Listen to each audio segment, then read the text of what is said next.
Hi dear students, आपका स्वागत है class 9th maths chapter number 9 exercise 9.3 के क्वेश्चन सॉल्व करते हैं। चैप्टर आपका क्या है? वृत्त, सर्किल्स। अब इस क्वेश्चन को आप देखिए, क्वेश्चन नंबर 6 आप देखिए, फिर इसको सॉल्व करते हैं डियर स्टूडेंट। आप देखिए क्या है क्वेश्चन नंबर 6।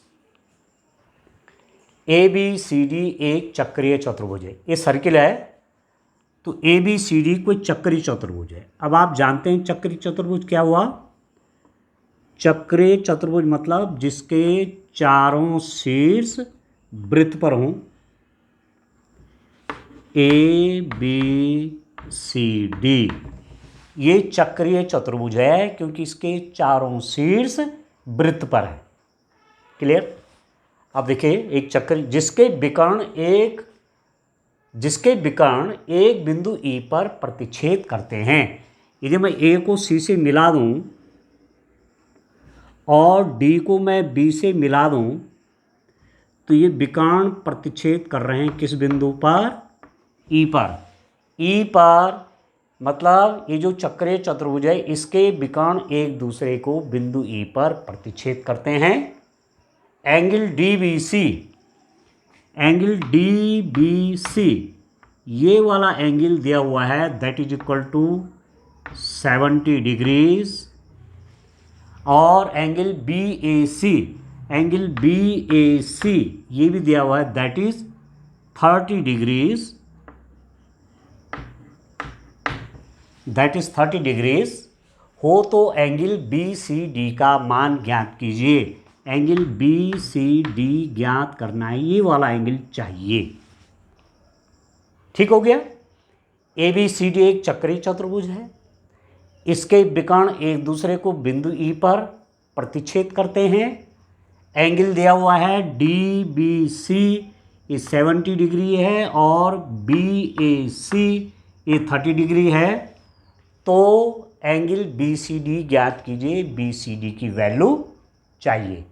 पुनः यदि AB इक्वल टू BC, यदि AB और BC बराबर हो जाएं तो एंगल ECD ज्ञात कीजिए। एंगल ECD तब ये वाला एंगल चाहिए। ठीक है, तो चलिए वन बाय वन सॉल्व करते हैं। देखिए ABCD is a cyclic quadrilateral.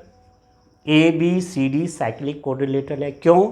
इसके वर्टिसेस कहाँ हैं? सर्किल पर है। ठीक हो गया? Whose diagonals intersect at point E। This diagonal and this diagonal of this quadrilateral,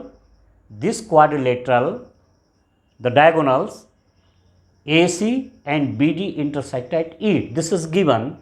Angle DBC, this is 70 degrees. Angle BAC, this angle is also given 30 degrees. And find BCD. We have to find this angle first. Further, if AB is equal to BC हो तो BCD निकालिए। BCD find angle ECD। I think this is ECD, ये वाला होगा ECD। जो angle आपको find out करना है इसको मैं जरा क्लियर कर लेता हूं। फाइंड ECD, BCD नहीं बल्कि ECD, ये ECD। चलिए सॉल्व करते हैं। आपको क्या दिया हुआ है? ये एंगल 30 डिग्रीज है।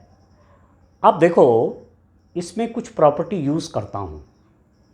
देखिए डियर स्टूडेंट, ये वाला जो आर्क है ना, ये वाली जो चाप है इसने दो एंगल बनाए। आप जानते हैं एक बात आप जानते हैं कि ये कोई सर्किल है। ठीक हो गया? ये कोई आर्क है AB। इस आर्क ने यहाँ एंगल बनाए, ये वाला एंगल और ये वाला एंगल। इस आर्क ने एक एंगल यहाँ पर बनाया, मैं कह दूंगा ए पी बी, और एक एंगल यहाँ पर बना है ए क्यू बी, तो ये दोनों एंगल सेम होते हैं। ठीक है, angles in the same arc are equal. ठीक है, angles in the same arc are equal. एक ही वृत्तखंड के कोण बराबर होते हैं। Angle in the same segment, angles in the same segment, ठीक है, आर इक्वल। एक ही वृत्तखंड के कोण बराबर होते हैं। इसने यहाँ भी एंगल बनाया, यहाँ भी एंगल बनाया, तो दोनों एंगल आपस में क्या हो जाएंगे, बराबर हो जाएंगे, आप जानते हैं। Angles in the same segment are equal. अब मैं ये वाले आर्क ले लेता हूँ, इसको देखिए आप, ये बी सी आर्क देखिए, ये वाले आर्क देखिए, इसने एक एंगल ये बनाया, ध्यान दीजिए, और इसी ने एक एंगल ये बनाया, ध्यान दीजिए। ठीक है, इस आर्क ने एक एंगल कौन बनाया, ये वाला देखो ये, और दूसरा एंगल इसने कौन बनाया, ये वाला, तो this is equal to this हो जाएगा। इसका मतलब ये एंगल भी कितना निकल जाएगा, 30 डिग्री। ठीक है, आप जानते हैं एंगल मैं लिख सकता हूँ B A C is equal to angle B D C is equal to 30 degrees.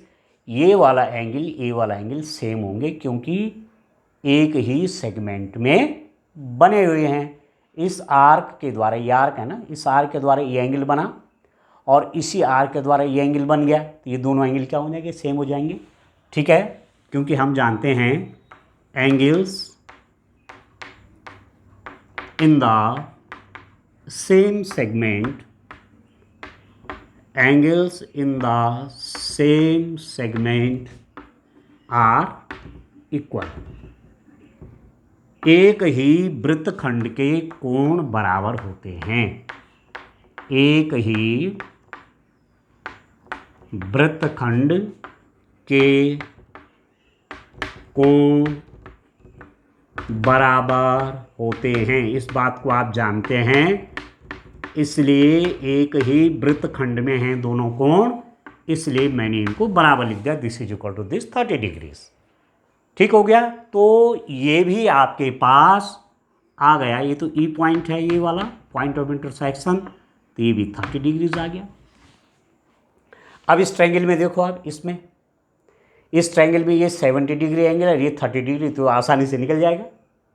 ठीक है, इस ट्रायंगल में देखो ना आप, ये 70 डिग्री रही, 30 डिग्री, तो ये तो निकल जाएगा।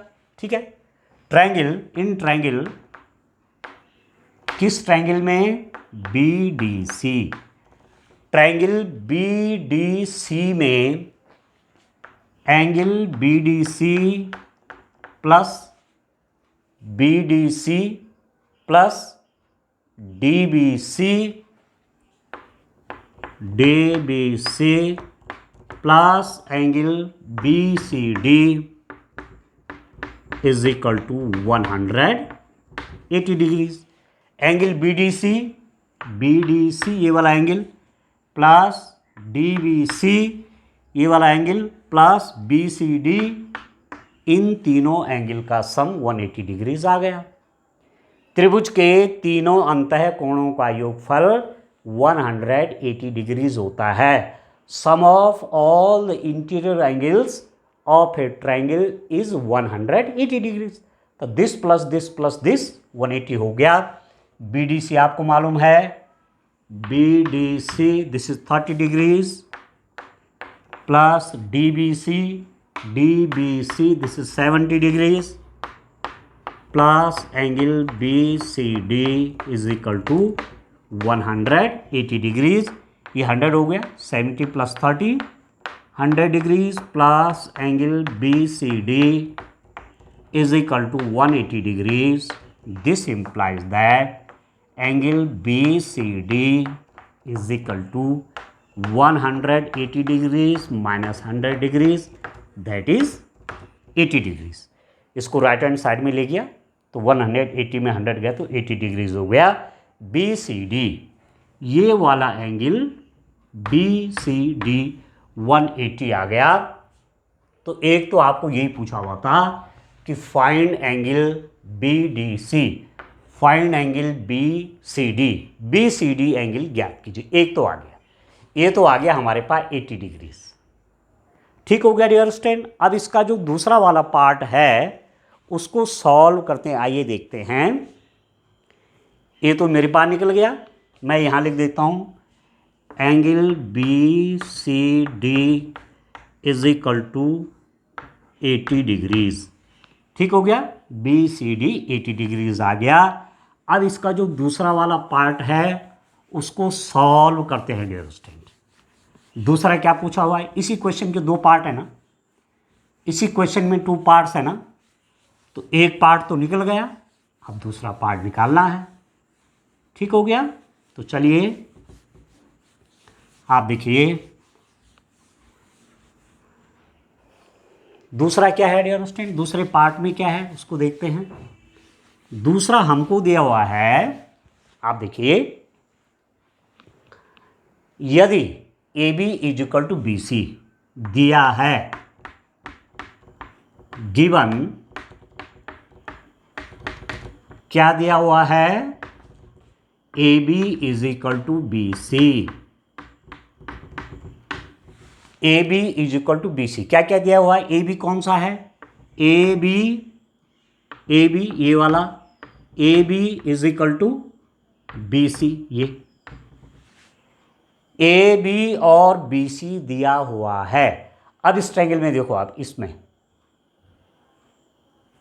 ये वाली साइड इस साइड के बराबर है। अब देखो in triangle ABC, AB is equal to BC। Triangle ABC में AB और BC दिए हुए हैं इसमें, ठीक है। और ये क्या बन गया, इसका मतलब आइसोसेल्स ट्रायंगल हो गया, समद्विबाहु त्रिभुज बन गया। ये ट्रायंगल समद्विबाहु हो गया क्योंकि इसकी दो भुजाएं आपस में बराबर होती हैं। और एक थ्योरम आपने पढ़ी है कि किसी त्रिभुज में बराबर भुजाओं के आमने सामने के कोण बराबर होते हैं, बराबर भुजाओं के आमने सामने के कोण बराबर होते हैं, ठीक है।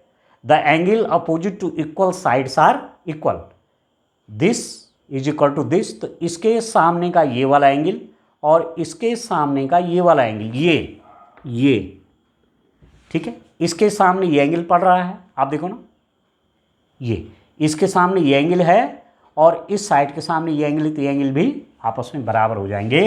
This implies that angle AB के सामने ये वाला एंगल है, तो इस एंगल को बोल दीजिए ACB। ACB is equal to, ACB is equal to, इसके सामने कौन एंगल है, ये वाला है, इसका नाम बोल दीजिए BAC। BAC is equal to 30 degrees, ठीक है। ये तो 30 डिग्री था, ये इसके इक्वल था, तो ये भी हो गया 30 डिग्रीज। BAC 30 डिग्रीज निकल गया। हमें अब क्या निकालना है, ECD, E पॉइंट है ना, ECD ये वाला चाहिए, पर ये पूरा कोण हमने निकाला हुआ है, ये होल एंगल हमको मालूम है। Since angle BCD is equal to 80 degrees, angle BCD 80 degrees है, ये निकाला हुआ है। और BCD ये सम ऑफ 2 एंगल्स है, कौन कौन, ये वाला जो एंगल है ना, ये 2 एंगल से बना हुआ है, ये वाला प्लस ये वाला। तो BCE या ECB, angle ECB plus angle ECD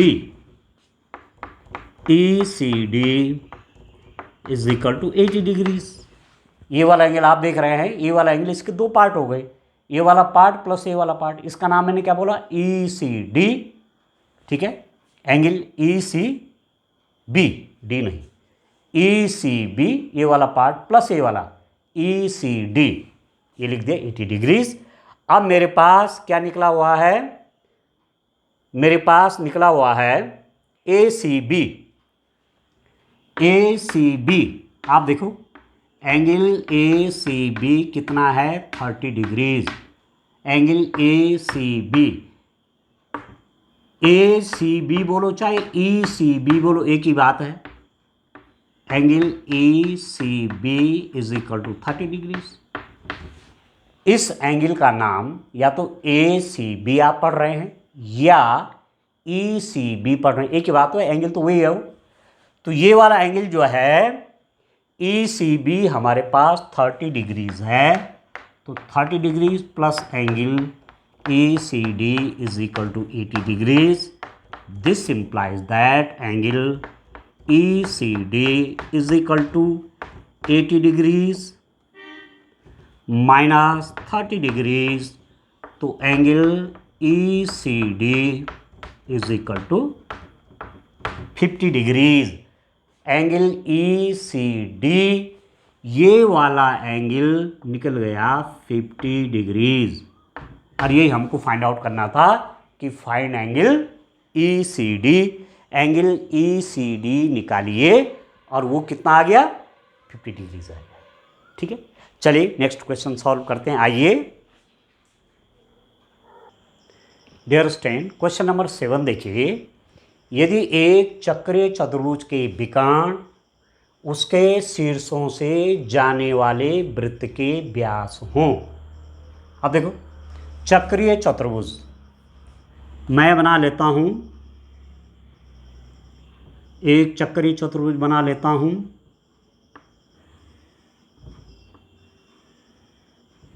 P Q R S, ये कोई चक्रीय चतुर्भुज है, इसके चारों शीर्ष वृत्त पर हैं। यदि एक चक्रीय चतुर्भुज के विकर्ण उसके शीर्षों से जाने वाले वृत्त के व्यास हों। अब चक्रीय चतुर्भुज के विकर्ण कौन से हुए, विकर्ण मतलब इसको यहाँ जोड़ो और इसको यहाँ जोड़ लेते हैं, तो इसको मैं यहाँ ज्वाइन करता हूँ और इसको मैं यहाँ ज्वाइन कर लेता हूँ। ठीक है, अब ये कह रहे हैं कि व्यास है, शीर्षों को मिलाने वाला ये जो रेखाखंड है ये वृत्त का व्यास है, ये भी व्यास है और ये भी व्यास है। तो आप समझ लीजिए कि ये सेंटर हो गया सर्किल का। वृत्त के दो व्यास जहां इंटरसेक्ट करते हैं वो वृत्त का केंद्र हो जाता है। तो इसका मतलब ये दोनों केंद्र पर मिल रहे हैं। ये दोनों विकर्ण इस क्वाड्रिलेटरल के, इस चतुर्भुज के कहाँ मिल रहे हैं, वृत्त के केंद्र पर एक दूसरे को प्रतिच्छेद कर रहे हैं। ठीक है, तो सिद्ध कीजिए कि वह एक आयत है। आपको प्रूफ करना है कि पी क्यू आर एस क्या है, एक आयत है। ठीक है डियर स्टूडेंट, अब फिगर बहुत एक्यूरेट नहीं बना क्योंकि हमको आगे ये दिखाना है कि यह एक आयत है, तो जो बन गया बन गया। ठीक है, ऐसा ही बन गया तो कोई दिक्कत नहीं, या आगे उसका लुक ठीक रहे, आपको दिखने में भी सही रहे, तो चलो एक बार और सही बना लेता हूँ इसको। आप देखिए, आगे जाकर के हमको प्रूफ करना है कि ये क्या है, एक आयत है। ठीक है, तो चलिए मैं इसको दोबारा से बना लेता हूँ। आप देखो,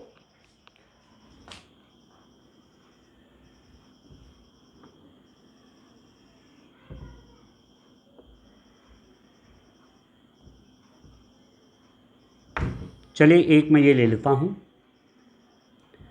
एक मैं इसको ले लेता हूँ, एक मैं इसको ले लेता हूँ। ठीक है, और एक साइड में इसको ले लेता हूँ। ठीक है, पी क्यू आर एस एक क्वाड्रिलेटरल है, एक चक्रीय चतुर्भुज है, साइक्लिक क्वाड्रिलेटरल है। इसके विकर्ण, इसका विकर्ण मतलब इसको यहाँ जोड़ दिया, इसका विकर्ण दूसरा विकर्ण यहाँ हो गया। ये भी व्यास है इस वृत्त का और ये भी वृत्त का व्यास है, एक दूसरे को इंटरसेक्ट करेंगे वृत्त के केंद्र पर। ठीक हो गया, तो प्रूफ क्या करना है, सिद्ध कीजिए कि यह एक आयत है। पी क्यू आर एस को क्या शो करना है, एक आयत है। ठीक हो गया। If diagonals of a cyclic quadrilateral P Q R S की डायगोनल है, पी आर और एस क्यू डायगोनल हैं, पर क्या है, are diameter of circle, A B circle का डायमीटर है, ए बी सर्किल का डायमीटर है, सर्किल के डायमीटर सर्किल के सेंटर पर इंटरसेक्ट करते हैं through the vertices of the quadrilateral के वर्टेक्स से होकर जा रहे हैं, ये डायमीटर हुई, और ये वाला डायमीटर भी क्वाड्रिलेटरल के वर्टिसेस से होकर जा रहे हैं। Prove that it is a rectangle, आपको प्रूफ करना है कि पी क्यू आर एस एक रेक्टेंगल है। ठीक है, अब आप देखो पी क्यू आर एस एक चक्रीय चतुर्भुज है, एक चक्रीय चतुर्भुज का सिंबल बना दिया मैंने, एक चक्रीय चतुर्भुज है तथा, और क्या आपको मालूम है इसमें कि P R is equal to S Q. ठीक है, P Q R S is a cyclic quadrilateral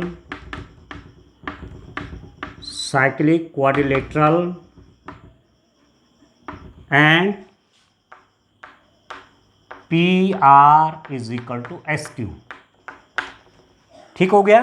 अब डियर स्टूडेंट आप देखो, जब डायमीटर सर्किल के, कोई सर्किल है, कोई वृत्त है, ये कोई वृत्त है, इसके दो व्यास ले लीजिए, एक व्यास ये है और एक व्यास ये है। किसी सर्किल के मैंने दो डायमीटर ले लिए, ये डायमीटर एक दूसरे को सर्किल के सेंटर पर इंटरसेक्ट करते हैं, व्यास एक दूसरे को वृत्त के केंद्र पर प्रतिच्छेद करते हैं, तथा कैसे प्रतिच्छेद करते हैं, ये वाला पार्ट इस पार्ट के बराबर है, ये वाला पार्ट इस पार्ट के बराबर होगा। तो आपको जान लेना चाहिए कि P O is equal to O R होगा और Q O is equal to O S होगा। क्यों? ये डायमीटर हैं और डायमीटर सर्किल के अंदर सेंटर पर इंटरसेक्ट करते हैं। ठीक है, डायमीटर जाता ही कहाँ से है? सेंटर से होकर जाता है। वृत्त का व्यास वृत्त के केंद्र से होकर जाता है, तो ये व्यास है तो केंद्र से होकर जाएगा, व्यास है तो केंद्र से होकर जाएगा, दोनों एक पॉइंट पर इंटरसेक्ट करेंगे और ये वाला पार्ट इस पार्ट के बराबर होगा और ये वाला पार्ट इस पार्ट के बराबर होगा। This part will be equal to this part and this part will be equal to this part. ठीक हो गया। अब मैं क्या करता हूं, इस वाले ट्रायंगल और इस वाले ट्रायंगल को ले लेता हूं, ट्रायंगल ओ पी क्यू तथा ट्रायंगल ओ आर एस में, ट्रायंगल ओ पी क्यू तथा ट्रायंगल ओ आर एस में, इन दोनों ट्रायंगल में क्या क्या है? P O is equal to O R, P O is equal to O R, P O is equal to O R. वैसे भी आप देखो पी ओ भी रेडियस है, ओ आर भी रेडियस है, तो त्रिज्याएं आपस में बराबर होंगी। वैसे भी आप देखो ये रेडियस हैं, वृत्त की क्या हैं? ये त्रिज्याएं हैं, ये भी त्रिज्या है, ये भी त्रिज्या है, तो दोनों आपस में बराबर हो जाएंगे।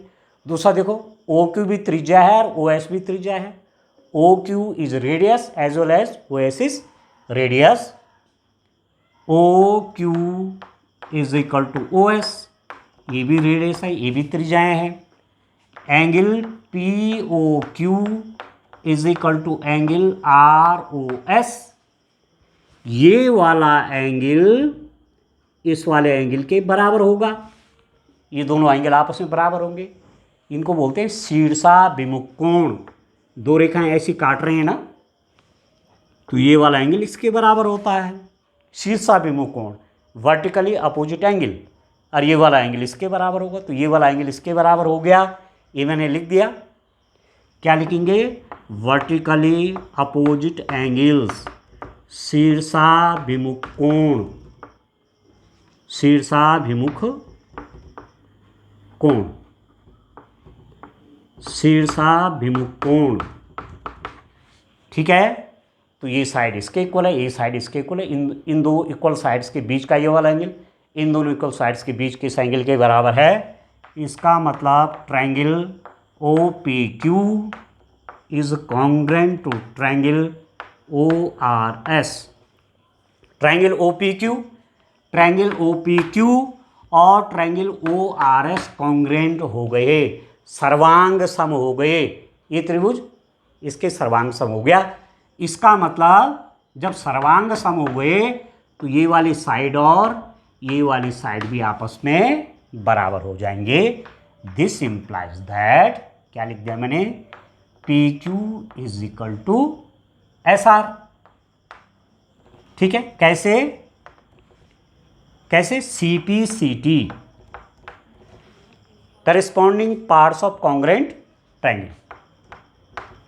ठीक है, P Q is equal to S R. तो जब पी क्यू एस आर के बराबर हो गया तो ये आर्क पे आपस में बराबर हो जाएंगे। देखो पी क्यू ये क्या है, ये कॉर्ड है, ये जीवा है, ये जीवा और ये जीवा, ये कॉर्ड और ये कॉर्ड बराबर हुई। जब कॉर्ड और कॉर्ड बराबर हो गई तो ये आर्क भी और ये आर्क भी आपस में बराबर हो जाएंगे। इसका मतलब ये हुआ कि आर्क मतलब जीवा, पी क्यू सॉरी आर्क मतलब ये चाप पी क्यू बराबर आर्क ये वाला एस आर। ठीक है, ये वाला चाप और ये वाला चाप भी बराबर होंगे, क्योंकि ये क्या हो गए, ये कॉर्ड, ये जीवाएं बराबर हैं, इसलिए उसके संगत जो हैं चाप भी आपस में बराबर होंगे। कॉर्ड इक्वल हैं, ठीक है, तो करेस्पॉन्डिंग आर्क भी इक्वल होंगे। इसको लिख दो इक्वेशन नंबर 1। ठीक हो गया। चलिए अब और आगे बढ़ते हैं। ठीक है डियर स्टूडेंट, एक मेरे पास इक्वेशन जो आई है, equation I arc P Q is equal to arc S R, equation number 1। ठीक हो गया। चलिए और आगे बढ़ते हैं, ट्रायंगल ले लेते हैं और दूसरे प्रकार के ट्रायंगल देख लेते हैं। देखिए कौन कौन ट्रायंगल, इस ट्रायंगल और इस ट्रायंगल को देखो, O P S, triangle O S P and in triangle O S P and O R Q. इन दोनों में देखो, ये तो इसके इक्वल है, आप देख रहे हैं P O is equal to O R. ये क्या है, त्रिज्याएं हैं कि नहीं है, रेडियस है ना। ठीक है डियर स्टूडेंट, ये त्रिज्याएं हैं, पी ओ और ओ आर त्रिज्या हो गई, और ओ क्यू और ओ एस भी त्रिज्याएं हैं। O Q is equal to O S, ये भी त्रिज्याएं हैं। ये इसके बराबर है, पहले ये लिया मैंने, अब इसको ले रहा हूँ। ठीक है, O P is equal to O R, ठीक है, O Q is equal to O S, और ये वाला एंगल इस एंगल के बराबर है, वर्टिकली अपोजिट एंगल, शीर्षाभिमुख कोण, angle S O P is equal to angle R O Q, vertically opposite angle, शीर्षाभिमुख कोण, शीर्षाभिमुख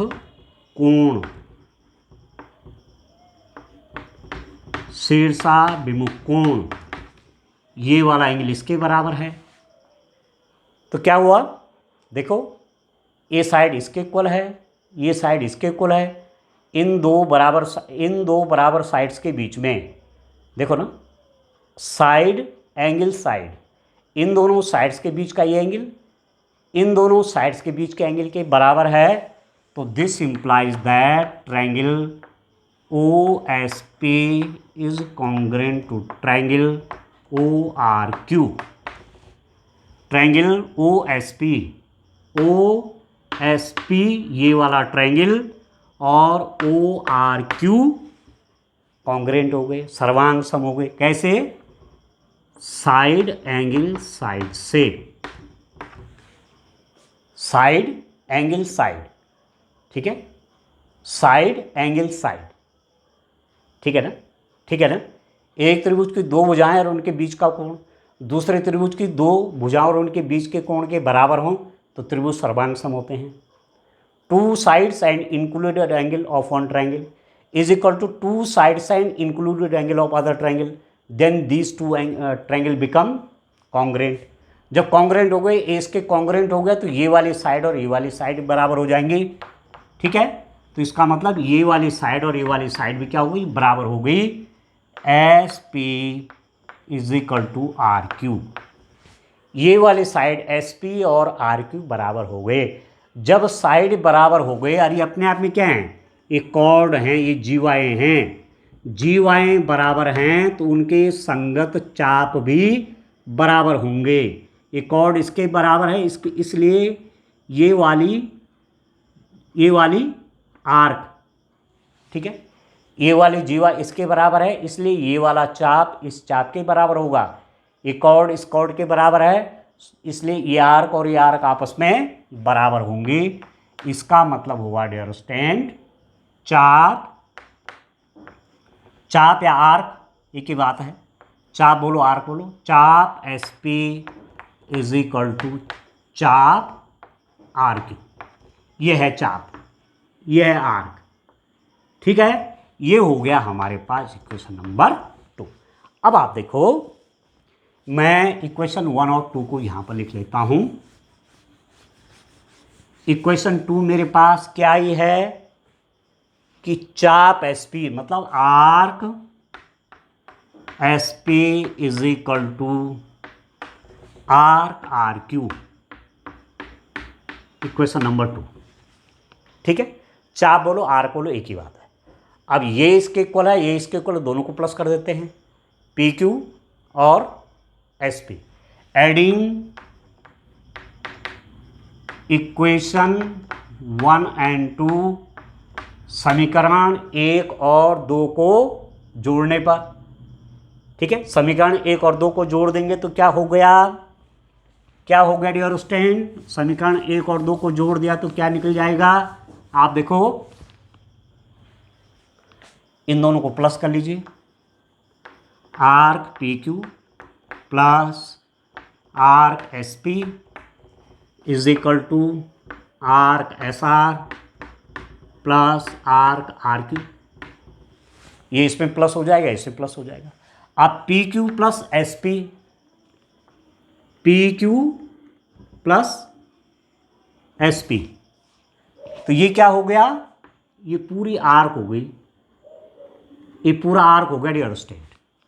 P Q plus S Q, P Q plus S Q क्या हो गया? इस पूरे का नाम लिख देता हूं मैं, S P Q. Arc S P Q is equal to arc, देखो, S R plus R Q, ये तो ये पूरी हो गई, ठीक है। यहां पर मैं इसको लिख लेता हूं, ये कितना है? आर्क एस आर क्यू, ठीक है। एस पी क्यू, ये वाला पार्ट और ये वाला पार्ट बराबर हो गए, इसका मतलब आधा आधा हो गए। तो आप समझ लीजिए दोनों क्या हो गए? सेमी सर्किल, अर्धवृत्त हुए कि नहीं हुए?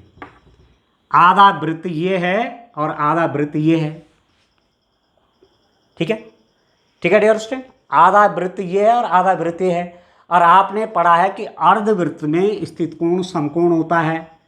ये जब ये, तो इसके सामने का कोण अर्धवृत्त में स्थित कोण समकोण होता है, आपने पढ़ा हुआ है। ये अर्धवृत्त है, सेमी सर्किल है, सेंटर से होकर जाने वाला हाफ ई और हाफ ई है। तो यहाँ जो एंगल बनता है ये 90 डिग्रीज होता है। अर्धवृत्त में स्थित कोण समकोण होता है। तो इसके सामने का कोण कौन सा हुआ? इसके सामने का कोण ये वाला बना, ये। तो इसका मतलब angle S P Q is equal to angle इसके सामने का कोण ये वाला बना, और इसने कोण बनाया कौन सा है, ये आप देखो ना, इस वाले ने कौन सा कोण बनाया, ये वाला बन गया, ये वाला, ये, तो ये भी 90 हो जाएगा। ठीक है, S P Q is equal to, इसने कौन सा एंगल बनाया, ये वाला, एस आर क्यू, और ये दोनों क्या हो जाएंगे 90 डिग्रीज, क्योंकि आपको मालूम है कि अर्धवृत्त में स्थित कोण समकोण होते हैं, समकोण होते हैं। ठीक है, अर्धवृत्त में स्थित कोण समकोण होते हैं। Angle in semi circle is right angle. ठीक है, सेमी सर्किल के एंगल राइट एंगल हो गए। ठीक हो गया, तो ये वाला एंगल के बराबर हो गया, ये 90 डिग्रीज हो गए। ठीक है, इसी प्रकार ये एंगल और ये एंगल भी क्या हो जाएंगे 90 डिग्री हो जाएंगे, ये वाला एंगल भी और ये वाला एंगल भी 90 डिग्री हो जाएगा। इन द सिमिलर वे मैं लिख सकता हूँ सिमिलरली, इसी प्रकार। ठीक है, सिमिलरली इसी प्रकार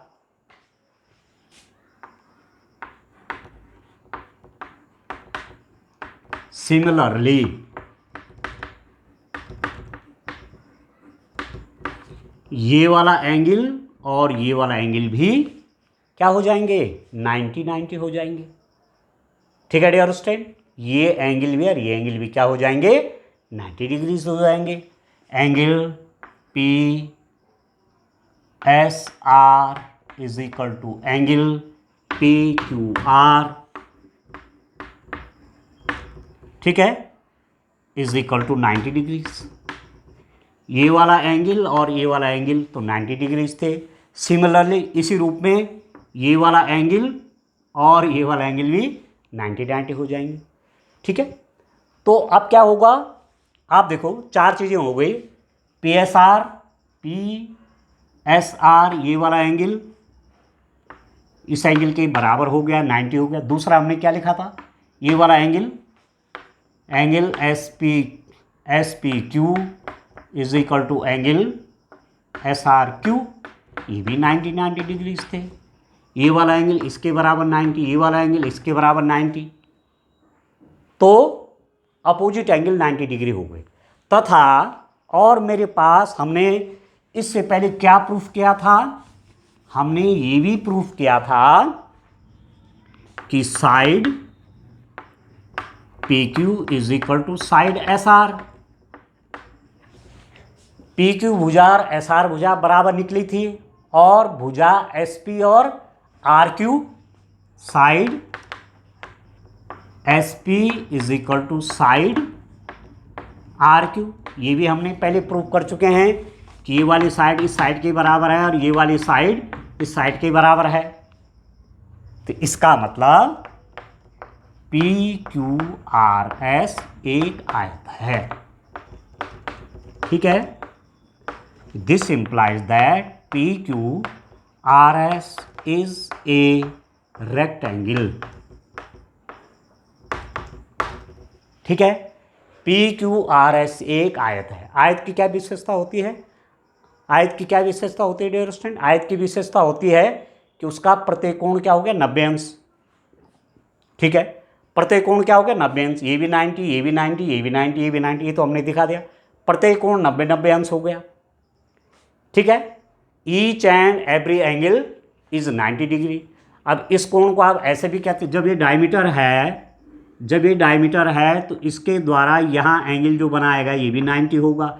ये डायमीटर है तो उसने जहाँ एंगल बनाया ये भी 90, ये भी 90, ये भी 90, ये भी 90, ये भी 90, चारों कोण 90 अंश हैं। तथा अपोजिट साइड्स आमने सामने की भुजाएं बराबर हैं। ये तो आयत की विशेषता है, आयत के आमने सामने की भुजाएं बराबर होती हैं तथा प्रत्येक कोण 90 अंश होता है।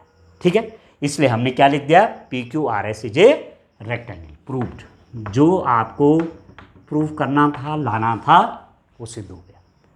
ठीक है, इसको और तरीके से भी कर सकते हैं।